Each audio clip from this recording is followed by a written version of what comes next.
Oh, what's this? Yeah, Dave Wheeler early. That's a shock to the system. Hey, but anyway, well, actually, at least I survived yesterday. Yeah, and I came out. I came out a bit boxing strong. Oh, where were you yesterday? Court? I was at the Ontario Land Tribunal Oh, representing a developer. Actually, funnily enough, oh, but God! When did you? everything. Well, the problem here is that this is a developer who I don't know what it is, but a company basically is doing the development, but they left it to one of their local staff to actually make the application to the to the city, and they didn't realize the red tape involved. They should have done. But I got a meeting today to kind of continue that on. Good show. I can't really say I approve of you rubbing elbows with the capital of swine, but do what you have to do, I guess. I have to do what I have to do. You know, yeah, got to earn a living somehow. All right. Okay, so here we go for today's topic. No comments as yet. Okay, so here we go for today's topic since it's now bang on 7. Trudeau government's facing pressure to change that $250 check plan to after NDP and Bloc want more. Well, they're essentially saying let's give it out to pensioners as well. Yeah.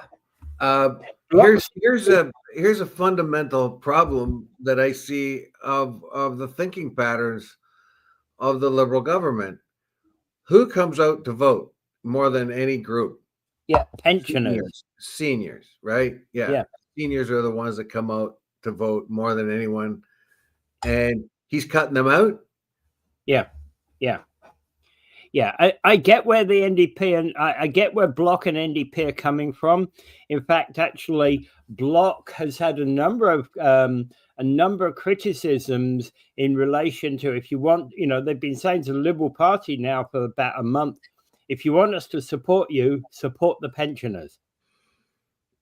Yes. Even one of his own backbench NDP guys, Collins, his name is. He's a first. Was Chad Collins from Hamilton East Stony Creek? Yeah, he's come out. He's one of the backbenchers in the government that said, "Oh, come on, we got to get the pensioners in here." Oh yeah, he's and of course the NDP have said, "Well, this is our idea, and you're not going far enough." And the Bloc says, "Come on, man, we want more too." Yeah. But the Trudeau government, even if you just look at the science of it, if you're trying to get votes, and this is obviously one of the means by which they're trying to get votes, they're trying to demonstrate to the people that they understand the situation they're in. They want to say all the time, "Well, this is a global problem. We don't have anything to do with it. We're just fighting through it." But on the other hand, they see how effective what Ford has said about giving everyone $200, and they want to get in on the ride. But they have to do something to change their popularity and to shift it away from the Conservatives, especially. And if they sort of insult the seniors, who are the number one electors, then they're going to put a thorn in their foot. Yeah, and of course, Mr. Jagmeet Singh has said you're going to, it makes a point that it's a slap in the face to exclude some of the most vulnerable people that we have in our society. Well, I could say personally, I'm a retired guy and I'm okay. So I wouldn't be hurt at all or insulted that I wouldn't get a $200. Yeah, but you have probably a better pension package than most people. Well, I had planned well for retirement. I get it. But there are people out there who have not had the advantages that you had of having that union pension or union planning, etc. Yes. And what have we talked about when we talk about homeless people, when we talk about Project Share and the soup kitchen and all those other Yeah. things? What is one, and the Salvation Army? I've talked to the people from all of them, and one of the most growing needful folk in our society are the seniors, Yeah. because many of them are falling off. Yeah. And we find that the soup kitchen has told me the same thing. The Sally Ann has told me the same thing, that we find a lot of usually lonely seniors who can afford a place to stay, but cannot afford to eat well or any other Yeah. any So other parts. they're sitting in their place that they either own or rent, and they're sitting there starving. Indeed, Yeah. they're not doing that well, Yeah. and these people could really use that $250 definitely, because Well, because yeah, absolutely.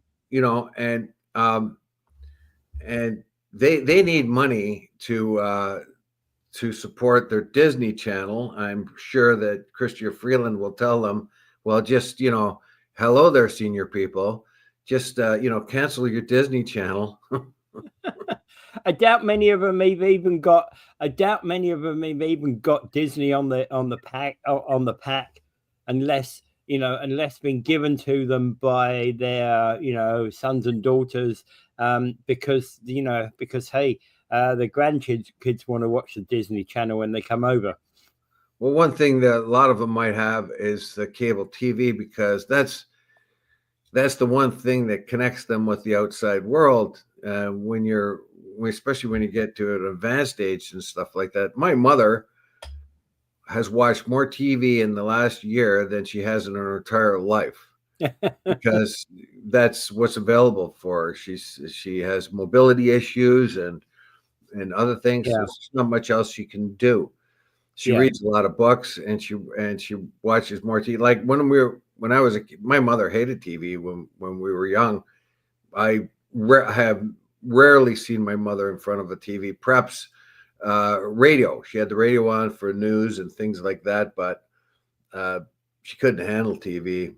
And I'm kind of like her now too. I can't handle the regular TV with commercials and laugh tracks and things like that. It annoys me. Well, I always used to watch. I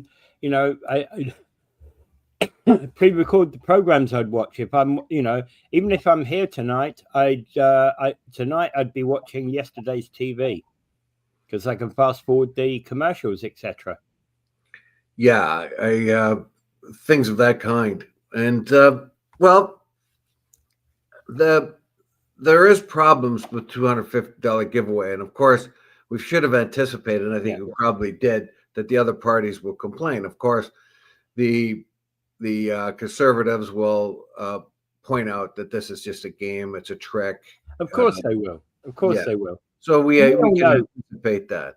We've all got our opinions about that, right? Whether it's a trick or whether it's a genuine, feeling for the people that are going to be impacted by it. Yeah, we've all got our feelings, and that's fine. We can live with that. And the other thing, of course, is the massive amount of money it's going to cost the already in debt government.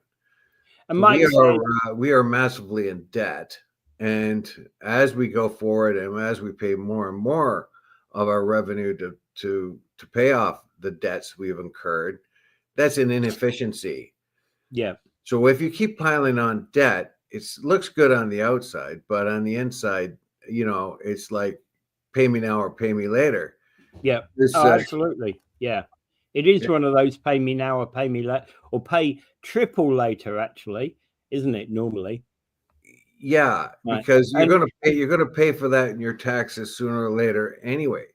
Yep. And Mike makes this person right now who needs relief. We'll see this as a positive thing.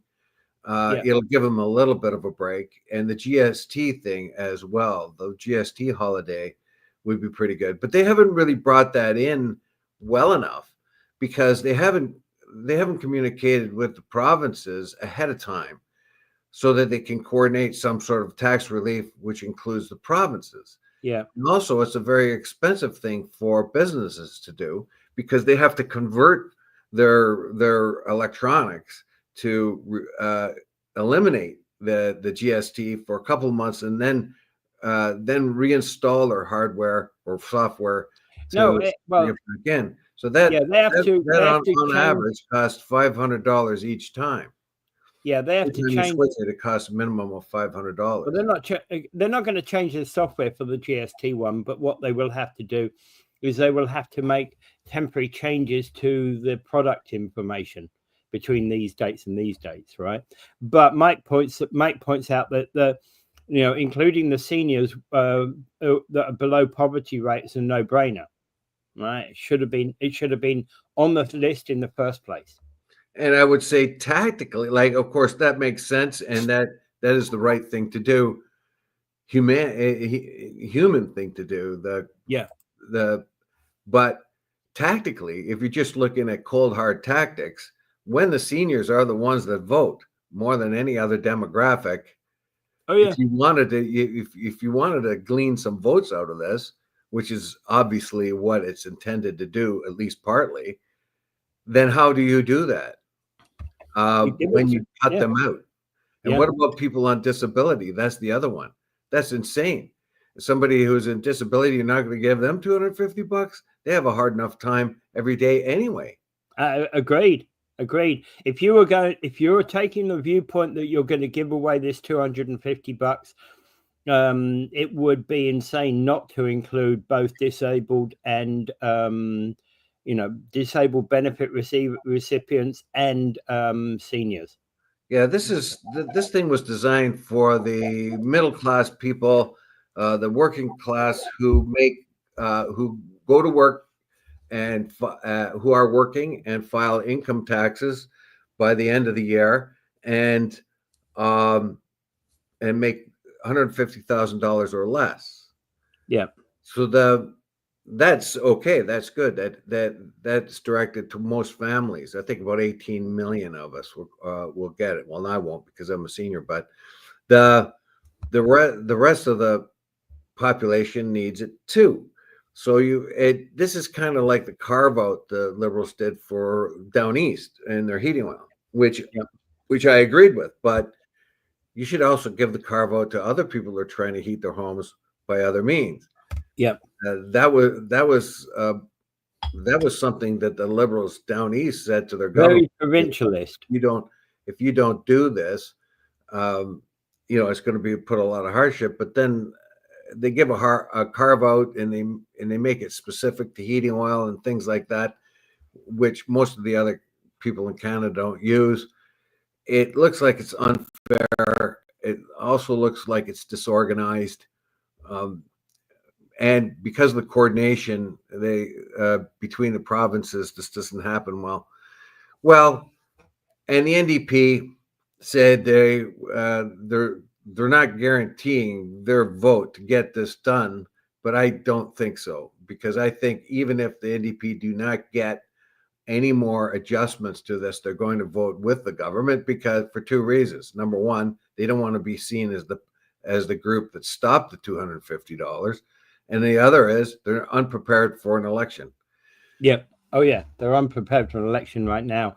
And in any case, who wants an election at this stage this stage of the year? And our government our parliament is hamstrung by the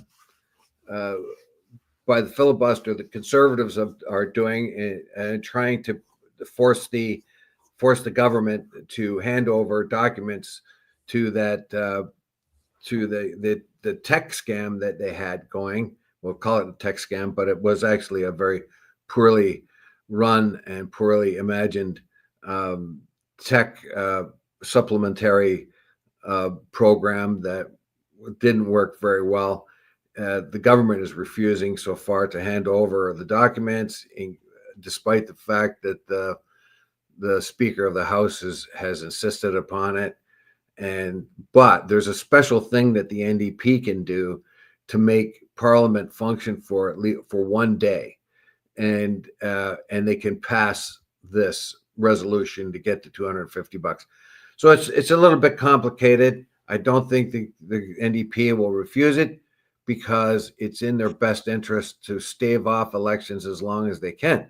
They're woefully unprepared. Probably the only party that's prepared for an election right now is the Conservatives. Yep. And the Bloc are safe, and so they don't care. They can have an election anytime. They're safe. Their popularity hasn't waned much. Yeah. And essentially right now, I don't think anybody really wants the prospect of an election to be called, at this stage. Maybe first week in January when we get back to Parliament, then that's when an election wants to be called. But so, yeah, you're right that the NDP and Bloc are going to support this, whichever way it goes. Yeah, the Bloc will probably not, because its big thing as being seniors, it wants more money going to seniors from 65 to 75. It's asked for that. That was one of its conditions that the government didn't meet. So it won't support the government. So they could vote against it, full well knowing the NDP will vote for it. But I don't know. This is and well, we shall see. And Polyev too. Right now, if he called an election before Christmas, Santa Claus was going to give him a big lump of coal. Yeah, absolutely. Yeah, and we'll see the election. We'll see the result today, because in fact the vote on this takes place today. Yes, and it should go through, despite all the posturing. Most people get $250, but as I said, there's consequences for this. This will increase the debt, and unfortunately for the Western countries as a whole and Canada, they had their finances under control under Paul Martin, and in the United States under Bill Clinton. They had their finances under control, and they were paying off their debts and deficits. Unfortunately, when Trudeau got in, he did exactly what his father did. He spent enormous amounts of money inefficiently. Yeah. Oh yeah. Yeah. Oh yeah, absolutely. And he's almost oblivious to the fact that he's done it. That's they keep saying, well, our economy is good. And if you look at any independent review of Canadian economy, as we've pointed out continually, our Canadian production rate is woefully lower than everyone except for Italy in the G7. Our R&D investment has almost gone to nothing, but it is increasing in the United States, despite the fact that the United States has a huge debt as well, that might problematic it. But it has continued investment in its industries, and sadly for Kamala Harris, it hasn't really hasn't trickled down to the average person as yet, but will. The timing of her election was not very good, because there were still effects of the inflation and all that other stuff that the Biden legislation was meant to combat that, and it is, but it does it slowly. But of course, the US economy is such an economy that you can have bad investment. You can have zero reinvestment in one sector of the economy, but another sector of the economy is so vibrant that it easily makes up for it. So, the fact that you've got lack of investment one place doesn't actually have an overall impact. Yeah, and it's not a wholly cohesive country. There are 27, I think there's 27 states in the United States that are facing the same problems that Canada is facing as states. Their industries are leaving, their best minds are going. They're spending too much and can't get enough reinvestment. So the United States as a whole looks like it is a vibrant economy that that keeps reinventing itself, but that's only for part of the country. Many of the states are are going to be looking for bailouts from the feds and already have been.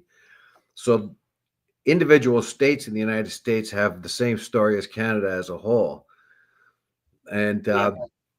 and so these are issues that complicate the picture. But we here in Canada, of course, the $250 as it is will help somebody off through Christmas. The GST should have been dropped long ago if they want to prepare for Christmas. They're only going to institute it in the 16th of December, and then last for a couple of months. I don't really I anyway, as it is, I guess it's a good thing for the average person to get a little bit back, but this just puts our problems on the back burner and not hitting the source of the problem. Yeah, it does. But anyway. All right, moving on. Trump threatens 25% tariffs on Canada and Mexican products. However, Mexico has retaliated, saying that he wants to kill jobs, and he's hinting at retaliation. And basically, Justin Trudeau called Trump within 2 hours of him and making this announcement. Seeking a quick response to the US, trying to give a quick response to the US to in order to iron this out. Yes, we remember. I don't know, a week or two ago, we talked about Howard Lutnick, who is going to be the guy that takes care of all this. Mr. Tariff, Mr. Yes, Tariff.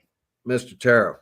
But when we were reading, discussing Howard Lutnick's approach, it was very much the stick in the carrot approach.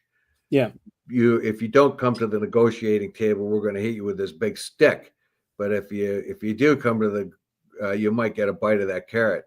So that was his approach. We actually see what's happening in the United States now, a good cop, bad cop scenario going on, where Lutnick wants to use tariffs in a surgical way and a means by which to get other countries to the bargaining table, because as he claims, the tariffs in the United States are much less they are in the other G7, G20 countries.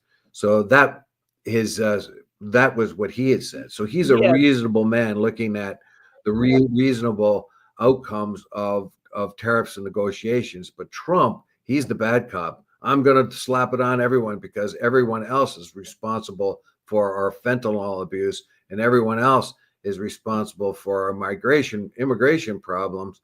Canada is responsible for that, and Mexico is responsible for that. And if they don't fix it, I'm going to punish them with a 25% tariff. That is completely different from how Howard Lutnick has talked about this, if you notice. Yeah. And essentially, is there other drugs coming across the US border from both Mexico and from Canada? Sure.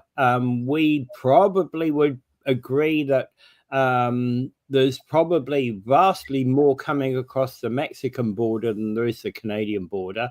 It's been a problem with the South American drug barons for many, many years. And we also know that drugs are coming in from places like Cuba, right? So the drug epidemic is a problem, particularly for the US on the southern border. However, it's not to say it doesn't occur in Canada either, right? But to a much lesser extent. And essentially, we probably get much more of our drugs from the United States than I was going to say that. Essentially, we were going to get much more from the US than we give to them. So we're dependent upon the US. Drug users in Canada are much more dependent upon the US economy than they are on Mexican economy. Yes, and everyone pretty much, even your your most economics 101 type of reporter or commentator on these tariffs have pointed out the impossibility of them being very effective. All it's going to do is push the cost of everything up.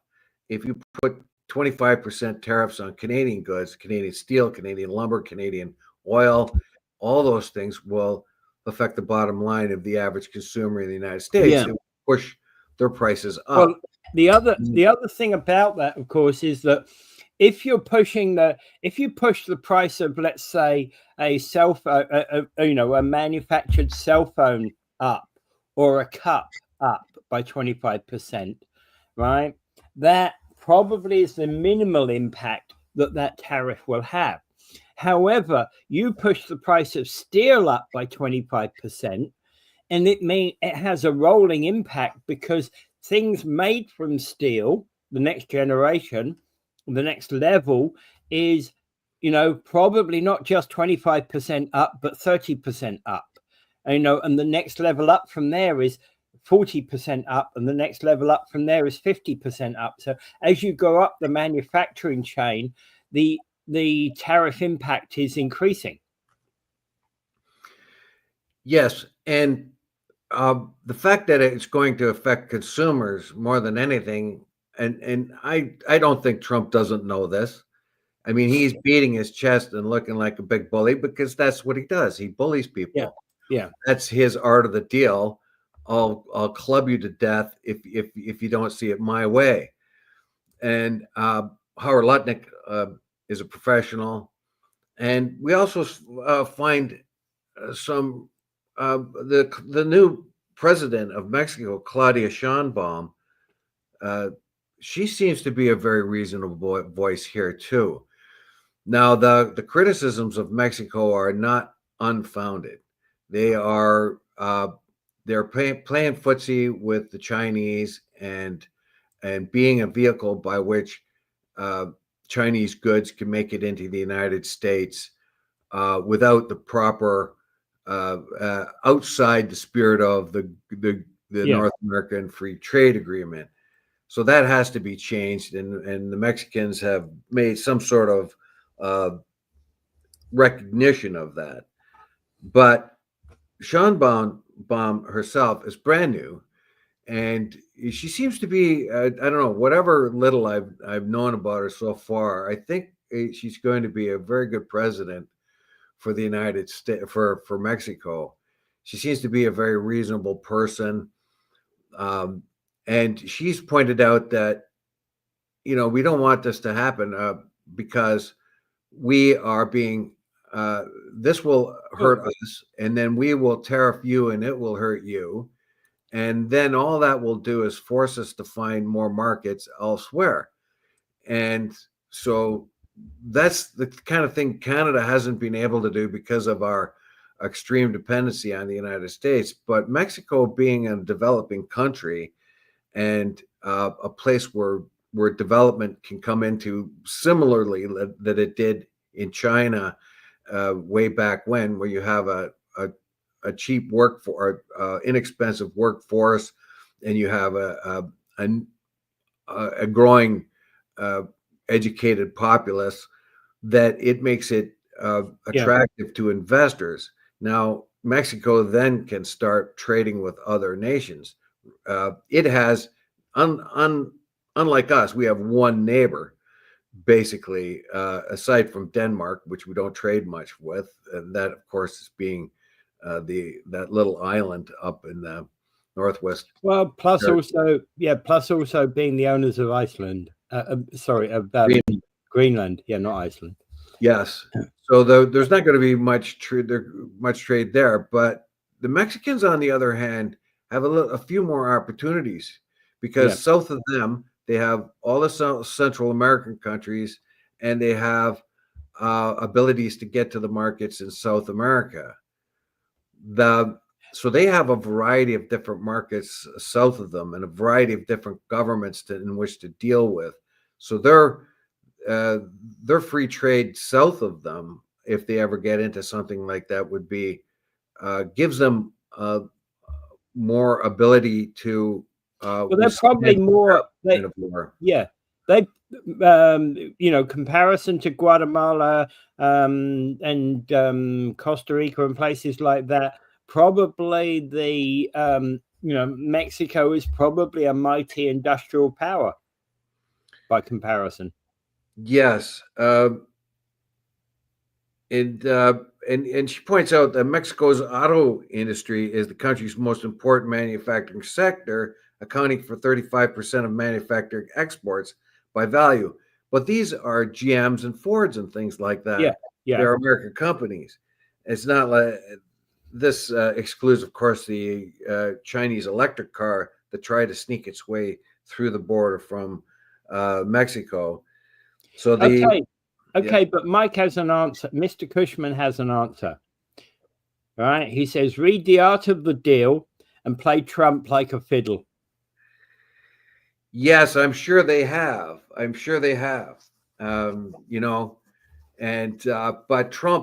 Trump isn't going to go to Canada and say, look, we're going to cut off your Disney Channel if you don't pay up.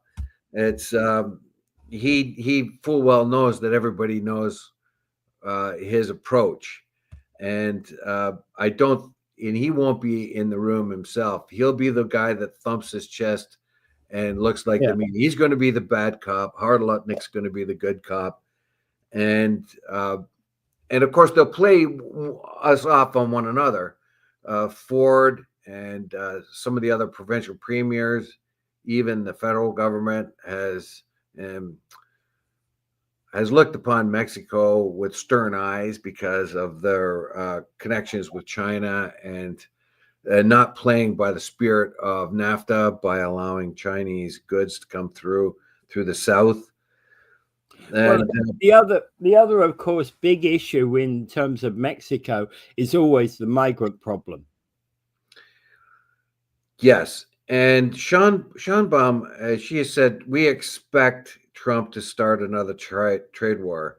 She said that she was confident Mexico could reach an agreement with Trump, but that should the U.S. impose tariffs, Mexico had a plan to bolster its other trade relationships. Yes, we are not looking to the north, but also to the south and to the European continent. Mexico is strong and we will always come out on top. So bravo, Ms. Sheinbaum. She's not being intimidated right here, but she's in an awful situation, as is Trudeau, or Canada and Mexico are in awful situations here because of our dependency on the United States, and it's a natural dependency. And in days gone by, the U.S. used to be our buddy, and they're the ones that got us into the G7. They're the ones that have helped us with our other trade relationships, and now they seem to be our adversary. I want to think things to get back to where they were.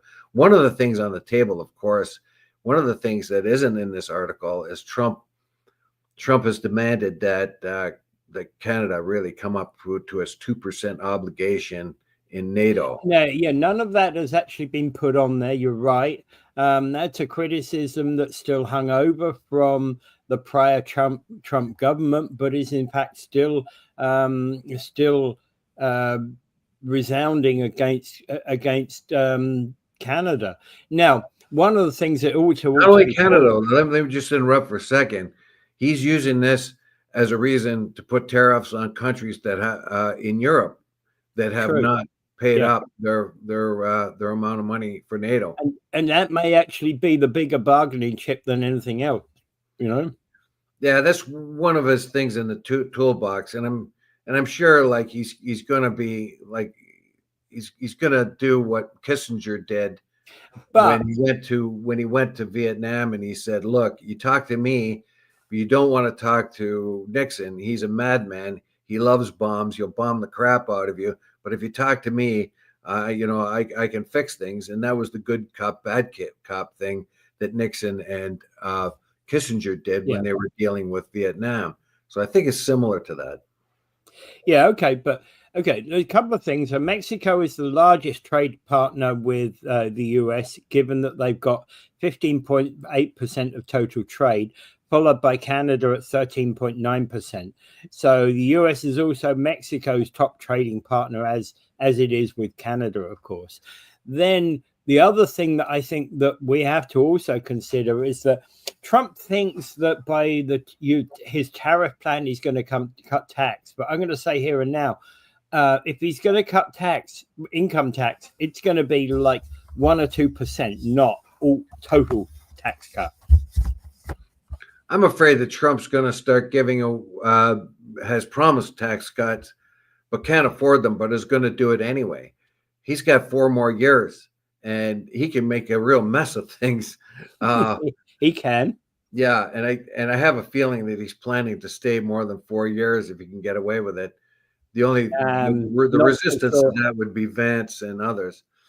I'm not so sure he's going to be able to get away with it. I have to also ask the question whether he's going to be fit in 2 years. Look, the guy's an extraordinary person. Seriously, he's 70. I know. I understand where you're coming.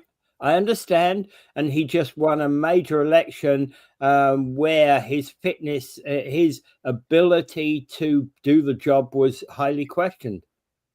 When you get to this time of age, some people can go to 95 and still be very, very good. Like Trump's resilience here is unbelievable. He's a different kind of person in every way. He has been facing one after another court case. He's been facing all kinds of issues. He's been shot at. He's had to build the Republican Party back up, or well, the Trumpian Party, really. It's not really Republican anymore. He's done all this. And you could compare him to Biden, who is only 4 years older and doesn't remember his name half the time and can't get off the stage. Trump walks on the stage confidently. Somebody shoots him. He stands up and keeps talking. And so I do not believe that his cognitive abilities will diminish, as they keep saying they will. They won't, because look at what he's done under extraordinary pressure. Like whatever you might think of Trump, you have to admire that part of him is extraordinary ability in the face of all sorts of adversity and still come up smelling like a rose. Well, yeah, rose petals on a lump of dung, maybe, but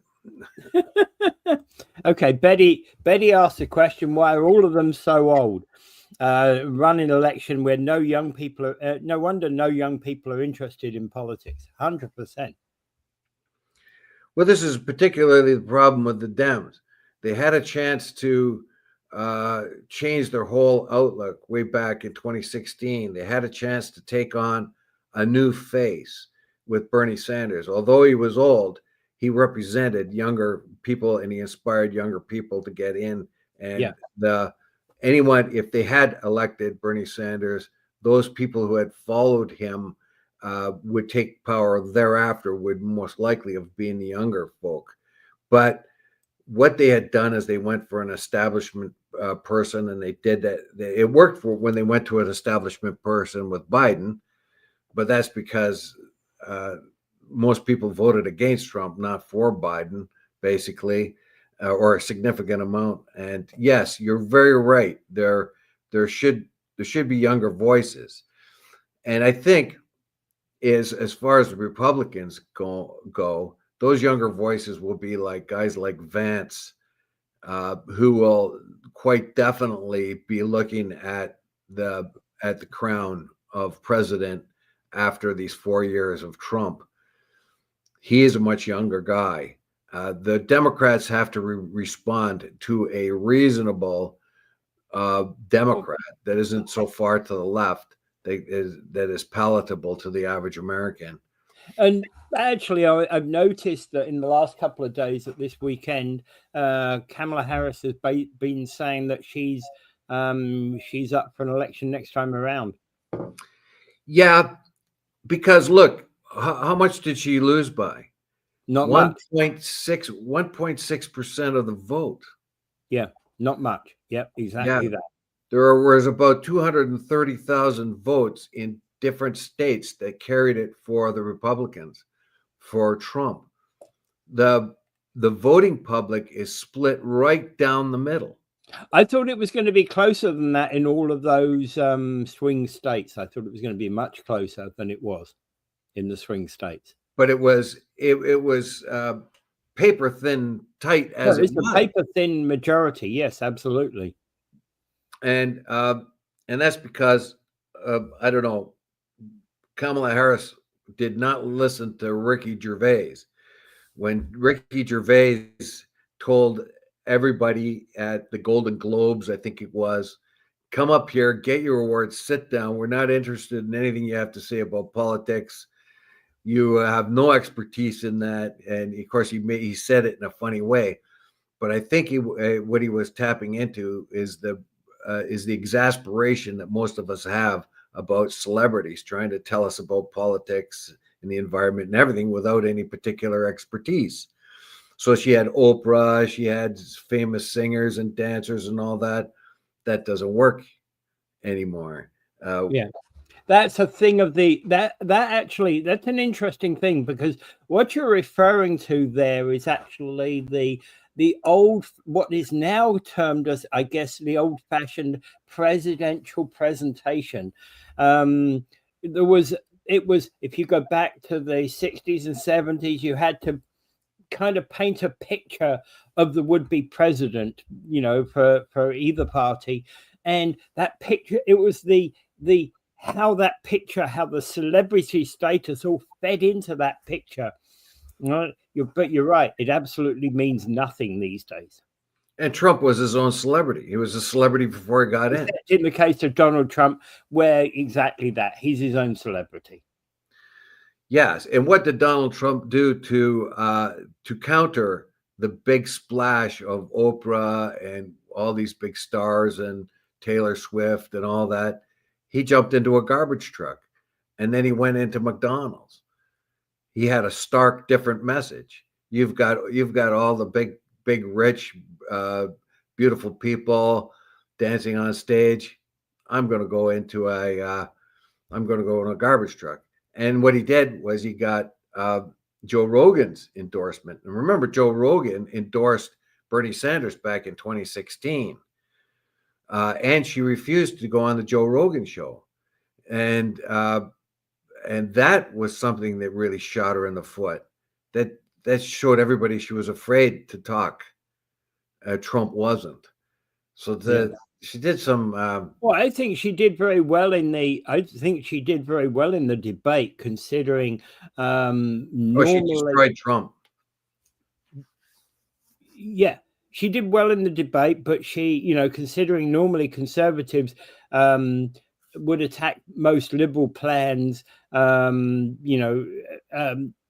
over cost, and he failed to do that, right? But okay, it is what it is. All right. Well, that's his survivability. He went into that debate, and she needled him about and got into his ego and made him start talking about dogs and cats and some other goofy stuff, and doing a shout out to Oberon, or not Oberon, Oberon, the Hungarian guy. All these things were brutal, but he survived it. Now she won the debate basically by not saying anything. She was able to get him to make himself look goofy, but at the same time, she really didn't say anything. Which, if you're listening carefully, I think we said that here on the show. Yeah. She didn't. She had nothing much to say. Yeah. All right. Okay. So Betty is saying that when Mr. Polyev gets in, he could be there forever if he does his politics right. His right. That be the bestest for Canada. No wonder I'm struggling over words, because bestest isn't a word. Yeah. I don't know. I like bestest. And a little later on, we have an article about a new word that went into the Australian. I was just gonna say, let's go exactly there. So the word of the year from Australia. I'm sorry, I can't say this word. Macquarie Dictionary, which is widely considered the standard reference on Australian English. And it said the word of the year taps into widespread feeling of things getting worse, particularly in the digital world. So take it away, Dave, if you want to say the word. I'm not going to say it. The word is enshittification. enshittification. Enshittification. And the Australian dictionary introduces the main Australian dictionary, the Macquarie Dictionary, introduces another word every year.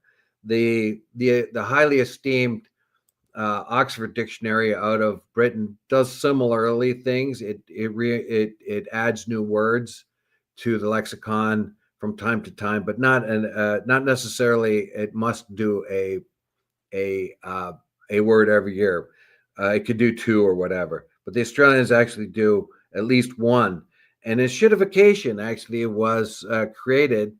This word was actually created by a Canadian, a British Canadian or Canadian British guy who wrote that he invented the word or he had no other word to use, so he invented a word about the gradual deterioration of service or product brought about by a reduction in the quality of service provided, especially of an online platform, and as a consequence of profit seeking.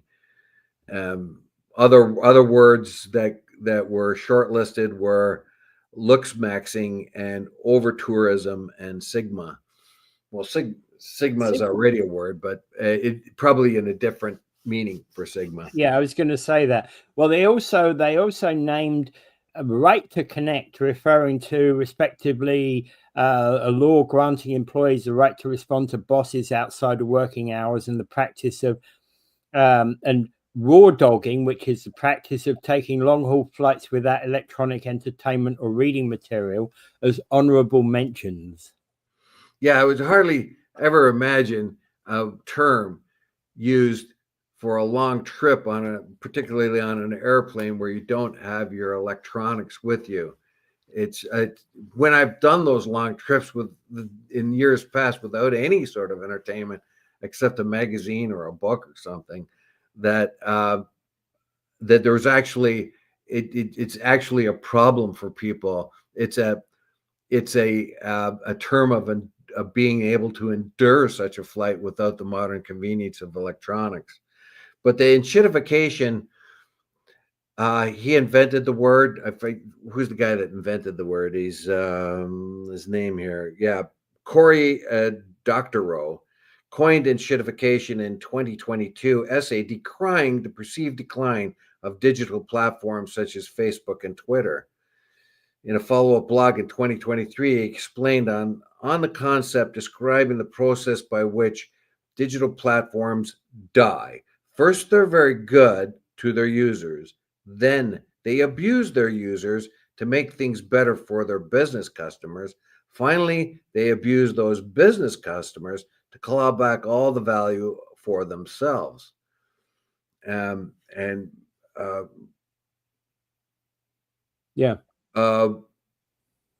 Cozy. Okay, I could go on to another word, but right now it is. Yeah, so there was no particular word, and as soon as the word came up, I guess it became popular because it felt to the people who were most entangled with this process, an apt word for it.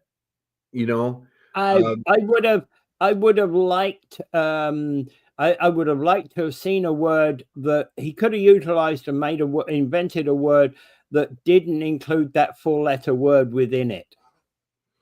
Well, he put an extra T on it, so it's a 5-letter word. Yeah. Well, I'm afraid though that our curse words and the word you're talking about actually at one time was not a bad word.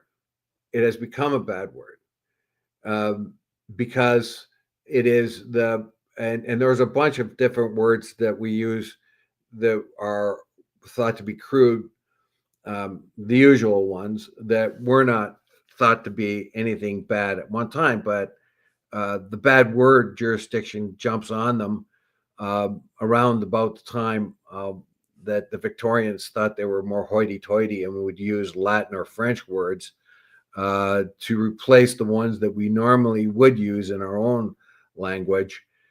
You know, what's the difference between that word and excrement? Really, one is a Latin word, you know. So what I Yeah. mean, Yeah. and Yeah. so what's Well, the difference? that's fine. That's fine. Anyway. Anyway. And have I said that particular word when things have gone wrong? Of course I have, Yeah, well, my brother had my little brother had a way around that. Um, we would get in trouble if you said a bad word, so he would say yet. Yet. He figured that's okay. You put a Y instead of the SH. So Yeah. that word is joined the lexicon. English is always expanding language. It's pretty much a dumpster where anything can be thrown into it and something will come up of it with it. There are words. I found out about a word uh, that was invented by a black R&B singer back in the 50s. It was mispronounced by Steve Miller from the Steve Miller Band. The Pompatus of Love. And when he says in the song The Joker, and he says the Pompatus of Love, that was a misspoken word invented by a black R&B singer back in the 50s. So the puppetus was the real word, but that has gone into the lexicon, So words Mhm. come from various different places, and of course we love to steal words from other places. Like pundit comes from India, taboo comes from another area. So we love to Yeah. eat. Well, eat we it. love to steal words. And Betty chimes in with ad valorem tariff, which is a percentage of an item's value, such as 10% tariff on electronics. Holy smokes! You went from Bestus to ad valorem tariff. There's a there was Now, there's a strong word, a word that can be used in many forms. There you go. Yes, indeed. Thank you for that, Betty. Yes.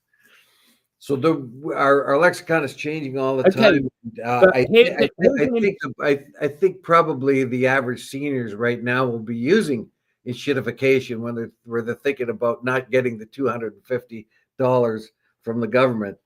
How could they forget us? It must be enshittification. Okay, but Betty makes the point. She wanted to donate to the channel today, but can't find how she can donate. There we go. So we need to figure out donations, Dave. Donations to our channel. Yeah, sponsorship. Betty, if you want to donate, if you don't donate anything, donate it to the Sally Ann, the Soup Kitchen, or any other charity that you might like, particularly this time of year. If you've got a donation to give, thank you very much for your consideration. But I would like to see that go to anyone really in need. We don't need anything, do we? Well, we always need something, but anyway, yeah. Need, want and need are awkward words, aren't they? Yes. So I really appreciate that, Betty. I would Right. direct So it she to says, I'm going to go on a walk today. I can do that. There you go. There you thanks, go. Betty. Thanks, Betty. All right. Okay. So, anything else? Yeah, we've got, so Hezbollah has agreed to a ceasefire. Yes. Finally, peace. And the peace came, and right up to the last minute, Israel was bombing the crap out of Lebanon. They wanted to make sure that they left with the message that we can do this again. This is a lesson. If you take Hamas and the travesty that's happening now in Gaza, and you separate it from what's happening northern Israel and southern Lebanon. That they had an agreement back in those two parties. Now, this is very awkward. This shows you basically. I'm going to tell you something that makes that just shows you the kind of confusion that happens over there. When Israel first invaded Lebanon back in the 90s, the 80s, maybe, and 90s, and up to 2006. I think that goes back to the 60s or 70s, doesn't it? Well, I think the one I'm thinking about is the 80s and the 90s. Okay. When they first broke into southern Lebanon, the Shia population, the Shia Muslim population, which makes up Hezbollah, basically welcomed the Israeli army as liberators until they were they opened their eyes. It was kind of like when the Ukrainians welcomed the Nazis as liberators from Russia, and then found out that they were even worse than the Soviets. And this was the case in southern Lebanon, where the Shia population welcomed the Israelis coming into southern Lebanon initially because they saw they might be as liberators, but they soon found out they were worse than what had been. And that began the Hezbollah movement, the Party of God, and backed by Iran. And now this has been a back and forth thing all along. And they came up with an agreement that they would not put arms and armed units in Lebanon, south of the Litani River, but they didn't abide by that. They put arms and missiles and everything in that zone from the Litani River south to the Israeli border. Yeah. That was what the UN was supposed to be there to monitor, but of course it doesn't have much power. Now the Israelis. We haven't seen UN. I don't believe the UN's still there, are they? Yeah, UN troops. Yeah, okay, but we haven't seen those blue hats around for quite some time. You know, well, they got in the way. Whenever happens, they just run for the hills. Yeah, they're gotten away a few times, and they've drove right through Israeli armed forces and told to be turned back. They wouldn't leave their compound when the Israelis told them to leave, and they wouldn't leave. No, we're not leaving. And so they have been there. They have been a presence. However, what this really shows, I'm afraid, is this is a almost entire complete victory for the Israelis. Now you might the morality of it, the ethics of it, you can set that aside. But what this has shown is the complete dominance of the U.S.-Israeli combined effort. Of course, the Israelis could not have done any of this without the full support of the United States. They were able to. We talked about the pagers. They were able to sabotage thousands of pagers without anybody knowing. They were able to trick Nasrallah to go into his underground bunker to discuss a peace deal. So they started the war, and then they floated this idea about a ceasefire, and so Hezbollah went to the commanders of Hezbollah went to their underground compound, just as the Israelis and the Americans wanted them to, and then bombed it with incredible force and destroyed that underground, taking out Nasrallah at the same time. It was an expert and cunning way of drawing a lot of the chief commanders to a spot they knew they would go when discussing a possible ceasefire. We find out later that ceasefire was not a serious effort for a ceasefire at all. It was fronted just to a lot of the commanders in one spot and blow it to snot. And they thought they were safe in that underground place, but Israel hit it with like thousands of, I don't know how many bombs they dropped on it, 40 or something. So it was impossible for anybody to survive it. and of course killed lots of innocent people in and around, but that doesn't seem to be any issue for the United States and Israel these days. Anyway, they've, with the intelligence that they have gathered alongside with the United States and its allies, it really threw Hezbollah on its left foot. It had a lot of arms and a lot of capability, and everybody says if Israel goes into southern Lebanon, they're going to go into a hornet's nest. Well, they had so much intelligence and that they were able to pick off everything even before so many things before they even got into the southern Lebanon. They were able to completely devastate almost their first level, second level, and probably the third level of commanders and organizers. I think Hezbollah, Iran, and Hamas and the Houthis really now understand the enemy that they have, this overreaching super enemy with incredible weapons, but even more so, the vast intelligence it has. Israel claims it has knocked out 70% of Hezbollah's capability. That is, just that alone is a resounding victory, if you want to call it a victory. It has really crippled Hezbollah entirely, and Iran seems to be unable to do anything. And they have sued for peace, even though one of the conditions for peace earlier on was the ceasefire that had to happen in Gaza. They've had to drop that demand, which was their principal demand, in order to get peace. Otherwise, I think they will be completely wiped off the map. And it's very clear to them there's nowhere you can go without the United States spying on them somewhere and feeding that information to the Israelis, plus their own Israelis' own system of spy networks. It is really amazing how the intelligence work that's happened here. And that, of course, the example of that was when they sabotaged thousands of pagers and nobody knew. Yeah.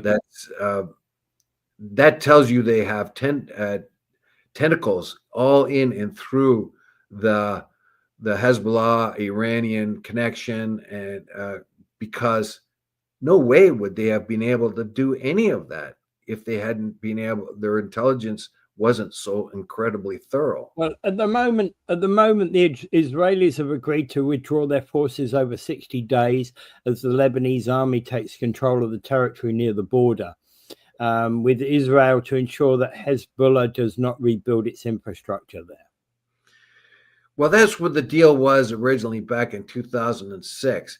After 2006, the Hezbollah was on a little bit of a high. Yeah, they had really given Israel a bloody nose and forced them to leave southern Lebanon. So they were a bit cocky, and they didn't oblige by the conditions of the treaty, which gave Israel every excuse it needed. And let's face it, like Hezbollah is just a shadow of itself prior to this. And it cannot. And France, not only that, but France and the United States are in there brokering this deal. So they're kind of guaranteeing it. And the U.S., among other things, has pledged support to rebuild southern Lebanon. So they're doing the carrot and the stick thing too. Now that we beat you to crap, we're going to give you a carrot. Play nice, do what we say, and we'll give you money to rebuild all the stuff that was ruined. But in the meantime, the amount of innocents killed here is really just another war crime that the means justify the ends. If you have to kill 20 kids to get to a secondary commander of Hezbollah, you kill the 20 kids. The ends justify the means. They're cold. I don't know. This obviously, as the war goes on, it's very obvious to me that the destabilization that the United States has engineered throughout the Middle East, where it has destabilized Iraq. There's three, instead of having one dictator like Saddam Hussein with a growing military power. They've broken the Iranian state into three bickering factions that can't function well. Syria, too, was a military state. It's broken down into a bunch of bickering elements. It will take 2 generations to rebuild itself. Libya, as a threat, has gone completely. Same thing, a destabilized state. That seems to be the way the United States deals with things. It makes it much easier for them to control it, areas that are destabilized, because as they've learned from the British in years past, you play one off against the other. It's the old Julius Caesar. Yeah, absolutely. Yeah, and the thing is, the British have used that policy for for hundreds of years. Very divide and conquer. And as you say, they picked it up from the Romans. Yeah. Right. So yeah, learning from the best, so to speak. Yeah. Well, also the most brutal. Yeah. All right. I think we've kind of come to the end of today's show. Yes, indeed. And just as an aside, I'm going to keep my eye on Claudia Scheinbaum. I think she's a different character altogether. That's a very German name. That. Oh, she's Jewish. Yeah. She's Jewish, so it's probably a Yiddish name. Mm-hmm. Sure. Yeah. Yeah. So she's part of the very small minority of Jewish people in Mexico, but she seems to be different, a different approach. You're talking about young people and new ideas coming. She's younger. She's a female. For a female to be voted into a very much male-oriented society like Latin America, that was an accomplishment. Oh yeah, so I'll keep my eyes on her. It's a big difference. Yep. Yeah. Because you really, this is the first leader I've come up. I thought really fits into the. I mean, I'm basing this on a very limited amount of knowledge I have of her from her election and so on. But she seems to be like it seemed to me that there was Canada, the U.S. and way down the level was the Fox or whoever else was the Mexican leader. I think she's going to take a place at the table equal to the rest. We'll see. We'll hope. We'll see. Yeah. All right. We need prosperity in Mexico. All right. Yeah. So thank you. Yeah. I think we will be watching her. Yes. Go Bernie Sanders, go. Without further ado, I bid you adieu.